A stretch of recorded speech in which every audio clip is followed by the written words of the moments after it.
आज आपण अगदी झटपट म्हणजेच 15 मिनिटात होणारे प्रोटीन्सने भरपूर असलेले पौष्टिक लाडू कसे बनवायचे ते बघणार आहोत। हे लाडू मुलांना डब्यात देण्यासाठी किंवा अदल्यामधल्या वेळेला देण्यासाठी अगदी उत्तम आहेत। तुम्ही हे लाडू एकदा बनवाल तर तुमची मुलं तुम्हाला डिमांड करून हे लाडू नक्कीच बनवायला लावतील, याची खात्री मी तुम्हाला देते। नमस्कार मंडळी, मी रुचा आपल्या सर्वांचे खमंग खानदेशीमध्ये मनापासून स्वागत करत आहे। चला तर मग सुरुवात करूया झटपट होणाऱ्या पौष्टिक लाडूच्या रेसिपीला। सर्वप्रथम मी इथे एक कढई घेतली आहे, ती आता गॅसवर आपण ठेवून घेतलेली आहे। मीडियम आच या ठिकाणी आपण ठेवली आहे, मध्यम आचेवर। आपण सर्वप्रथम एक वाटी शेंगदाणे छानपैकी मस्त असे खरपूस भाजून घेणार आहोत। शेंगदाणे घेतलेले आहेत आपण एक वाटी आणि छानपैकी यांना मस्त खरपूस असं भाजून घेऊया। शेंगदाणे मस्तपैकी खरपूस असे आपले भाजून रेडी झालेले आहे, आपण बघू शकता। आता हे शेंगदाणे आपण एका ताटामध्ये काढून घेऊया। दाणे भाजून झाल्यानंतर आता आपण कढईमध्ये पुढे 1 चमचा तूप घालून घेऊया। त्यानंतर त्यामध्ये आता आपण अर्धी वाटी ड्रायफ्रुट्स घेतलेले आहेत, थोडे बदाम घेतले आहेत, थोडे काजू घेतले आहेत, पिस्ते घेतलेले आहे। आपल्याला आवडत असेल आपण अक्रोड सुद्धा यामध्ये घेऊ शकता। 1 वाटी शेंगदाणे घेतले, त्यासाठी मी आता अर्धी वाटी ड्रायफ्रुट्स घेतलेले आहे, ते आपण आता या तुपामध्ये छान खमंग असे भाजून घेणार आहोत।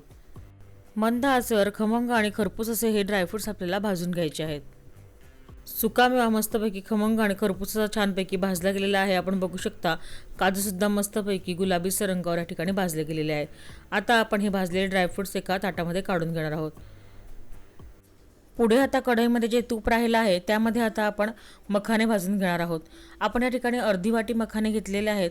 मखाने हे प्रोटीन्सचा, कॅल्शियमचा तसेच इतर सुद्धा मिनरल्सचा खूप छान उत्तम असा स्रोत आहे, त्यामुळे लहानांपासून तर मोठ्यांपर्यंत मखान्यांचे सेवन सगळ्यांनी अवश्य केले पाहिजे, म्हणूनच आपण मखान्यांचा लाडूमध्ये वापर केलेला आहे।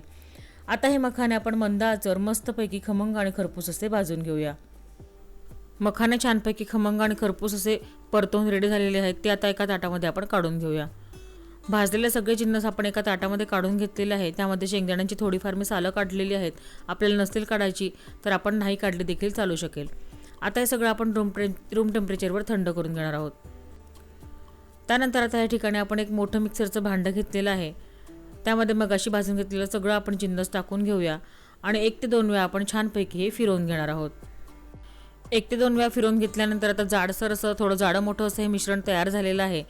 त्यामध्ये आता आपण गूळ घालून घेणार आहोत। या ठिकाणी आपण 1 वाटी शेंगदाण्यांना 1 वाटी गूळ याप्रमाणे प्रमाण घेतलेलं आहे।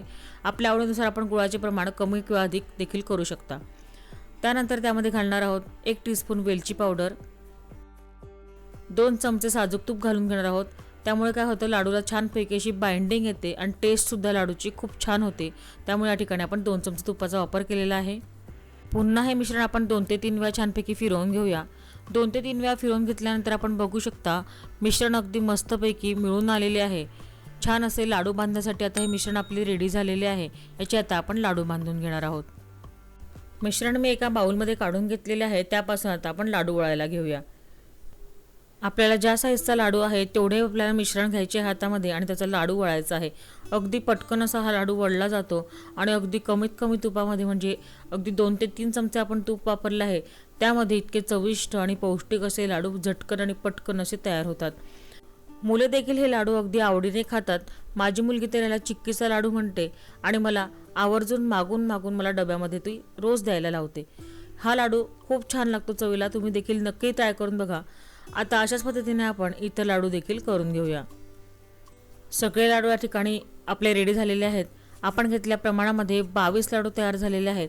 15 दिवस आपण जरी डब्यात ठेवले तरी ते तसेच राहतात। मस्तपैकी आपले लाडू चविष्ट देखील लागतात आणि शिवाय पौष्टिक देखील आहे। मी तुम्हाला एक लाडू फोडून दाखवते, हे बघा किती छानपैकी मस्त असे दिसत आहेत आपले लाडू। शिवाय पटकन सुद्धा हा लाडू बांधला जातो, मस्तपैकी पटकन असा वळला जातो। अगदी 15 मिनिटात अगदी 2 ते 3 चमचे तुपामध्ये तयार होणारे हे लाडू तुमच्या मुलांना देखील नक्कीच आवडतील। उपवासाला देखील हे लाडू चालतात, त्यामुळे तुम्ही हे उपवासाला देखील खाऊ शकतात। नेहमीचेच गूळ शेंगदाणा लाडू करायपेक्षा त्यामध्ये थोडेसे व्हेरिएशन केलेले आहे।